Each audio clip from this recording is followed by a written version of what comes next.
Yo, make sure you got your paperwork straight. I got Mickey the Truth. Let's get one thing clear. This your girl, Mickey Truth.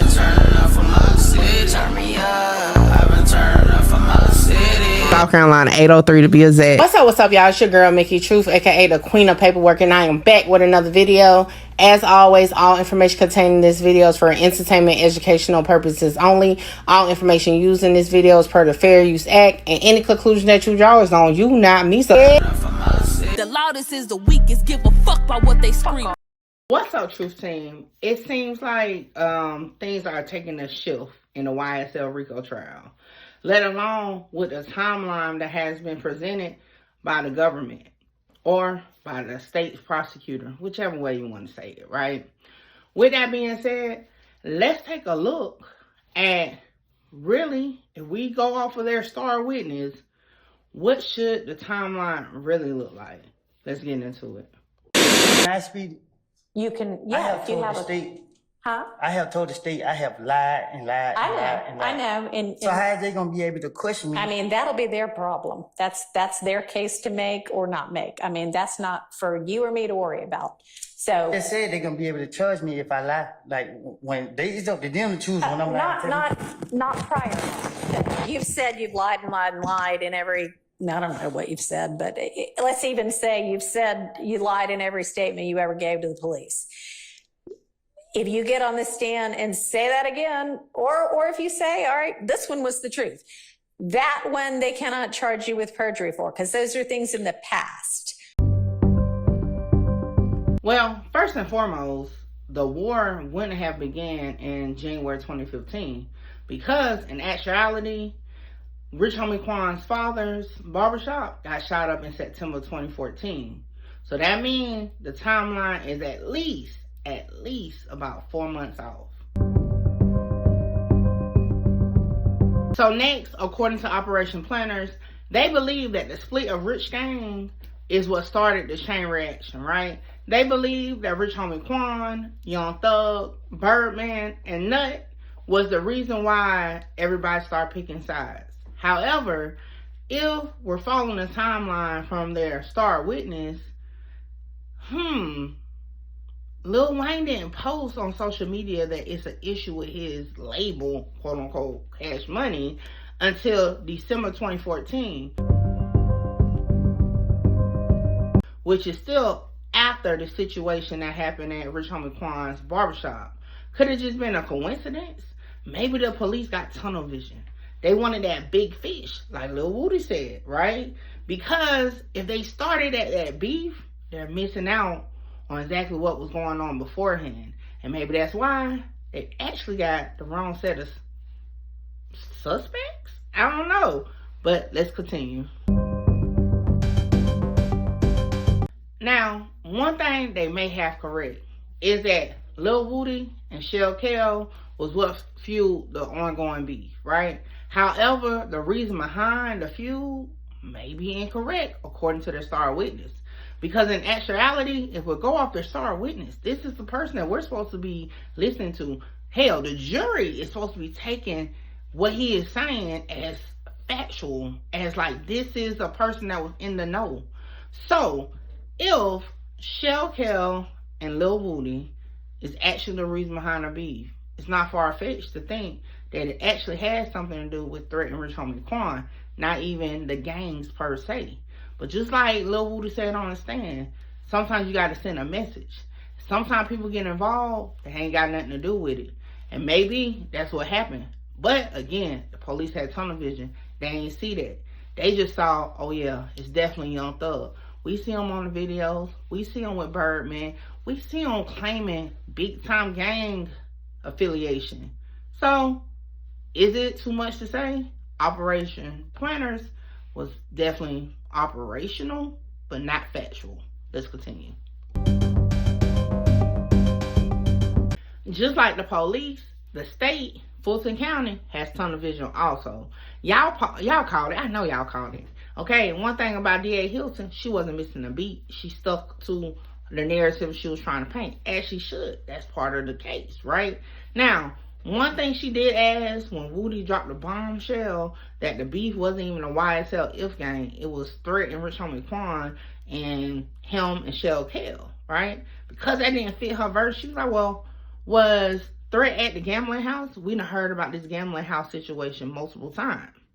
But my thing is, it wasn't confirmed if Threat was actually at the gambling house.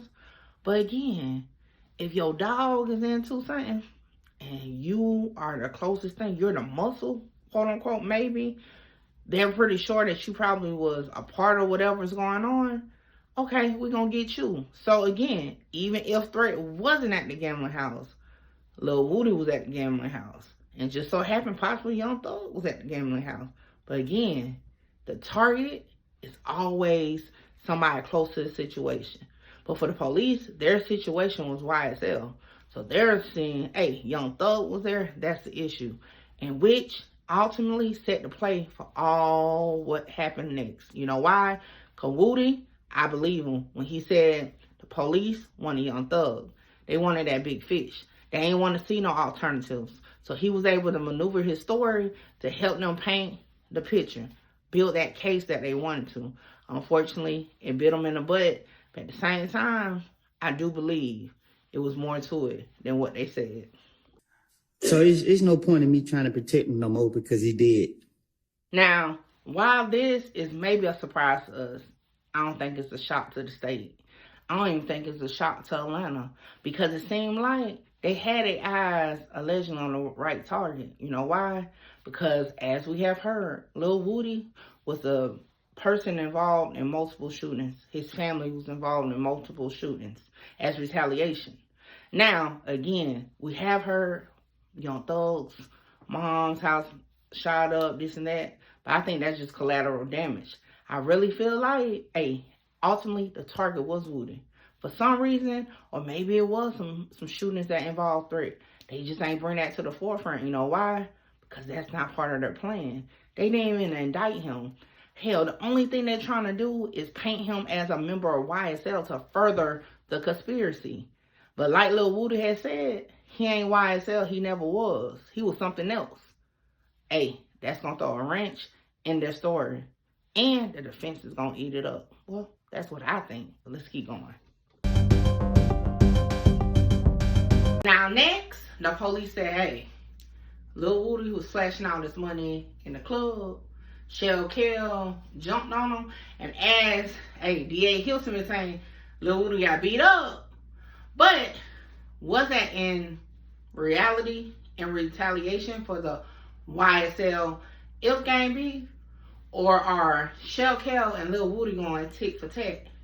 I don't know. Let me know what you think in the comments. Let's continue. Now, again, is it tick for tack? Because following that, guess what? Allegedly, Lil Woody got get back and went and shot up TIG Studios, where If Gang members was known to frequent. Now, when you say it like that, it's like, that probably was a get back for a gang related situation.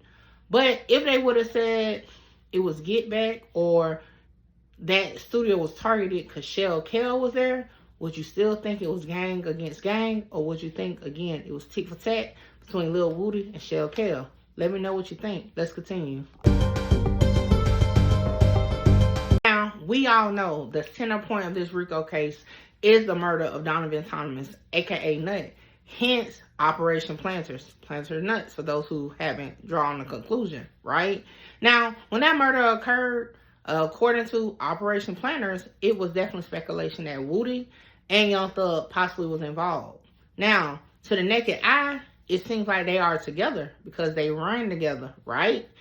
But if we take a look at it from a different standpoint, now that Woody has said what he said about YSL not having no beef with If Gang, it was what it was. So, with that being said, could it have been that this was just in retaliation because of the tick for tack between Woody and Shell Kell? Is it being alleged, though, that Shell Kell was actually at the barbershop? Was Nut the intended target? Or did Nut actually have some situations going on with multiple people, which may include Woody and Young Thug? Now, that can definitely be debatable. But depending on the version of the story that you're trying to tell, it definitely can be added in many different ways. Let's keep going. Now, with the mention of Threat, aka Tay, aka Trevante being mentioned, and now in this PowerPoint, it says that Trevante was shot. With that being said, though, did you catch the key thing that they're saying he's a YSL 30 Deep associate? So that there, the police is tying it into YSL. But what if, indeed, this has nothing to do with YSL, like Lil Woody said? What if, again, Shell Kel is going back and forth with Lil Woody and Threat because of the issues with Rich Homie Quan and other things that had to follow? Now, y'all know a beef can start off small and escalate. What if this just escalated to where it just was on site anytime, any place? You know what I'm saying? Or do you think, hey, it was just a random situation with a associate of YSL? Let's continue. Y'all, a couple things that stand out to me during this PowerPoint. A lot of the incidents that's between Copeland and Shell Kel is that they go at each other, right? And now Shell Kel goes after Threat. But now someone goes after Shell Kel. And according to the next witness, but we won't be able to hear it, Lil D, it's alleged that Threat was the one who went after Shell Kel. Now, with that being said, if it was a retaliation for gang to gang, wouldn't you just go after the closest gang member that you can find? Or if it was a personal situation with a person in particular, would you go after them? So I wonder who got gone after. I don't know. Let's see. Boom. Although Lil Woody house wasn't shot up, his brother's house was shot up. And like Lil Woody said on the stand on yesterday, hey, sometimes you got to send a message. And even though it's not the person that you want to get the message, you know they're going to get it because you're hitting close to home. We all know that when we watch the movies and watch TV. This is real life. So with that being said, again, would you draw the conclusion that this is a YSL and IF game? Or now with the information now we know, is this a direct situation between Lil Woody and Shell Kel? Let me know what you think. Now, we have heard this situation of Lil Woody, his baby mama, and his baby being targeted and shot at. And Lil Woody shooting back. Now, the Tay guy, who he refers to as Tay, right? And not to be confused with Threat, he says he ain't do it. I know he ain't do it, right? However, that's just what the police was putting into play. They have them documented as IF gang members. But what if this? What if we look at it like this? At the end of the day, your homeboys are your homeboys, documented or not. So if your homeboy Shell Kel is on that type of time, wouldn't you think they'll be on that type of time to get whoever they're looking for? And just so happen they're documented IF gang members? The same way that, hey, if you're on that type of time and you're a documented YSL member, it's going to come back to YSL in the police eyes. Make you think a little bit, right? So again, was this retaliation shooting of Lil Woody, his baby mama, and his child, a IF gang situation? Or was it Shell Kel sending a message? Y'all let me know. Hey, me personally, if I was a defense attorney, I wouldn't want this in. Because I think the timeline is flawed. If you only pinpoint one situation and build from there, then of course you're going to get to a certain conclusion. But if you have evidence or you have proof that the situations was arising before then you get a different narrative. So this starting point was January 2015 for Operation Planners. However, if the defense can draw that this was going on way before, like September 2014, and Rich Homie Quan and Threat was an actual beef that started it all, you may get to a different endpoint. I feel like the police had just a tunnel vision. They wanted the big fish, like Lil Woody said. Now, Lil Woody ain't out the clear. At the same time, you can't help but to think it may be a different way that these events unfolded, not the way the police think so. With that being said, y'all already know. Let me know what y'all think in the comments, as I know you would, and I'm out. And like I said throughout the video, that's my opinion. And if you don't like it, guess what? I'm like, fuck yeah. Hold on, wait, before I go, y'all make sure y'all tap in with me to book your slot. A lot of y'all be hitting me up on Instagram and the email wanting to just talk about content, whether you're an up-and-coming content creator or somebody just got questions about cases or whatever. Book your consultation with me now. The information is on the screen. Hey, make sure you get your slot, because my slots be filling up fast. Loudest is the weakest. Give a fuck about what they scream. Holla! Shout out Mickey. Mickey, you gonna be big. Like, Yeah, I'm trying to conquer the world. Coming from where I come from. They doubted me, but I came up.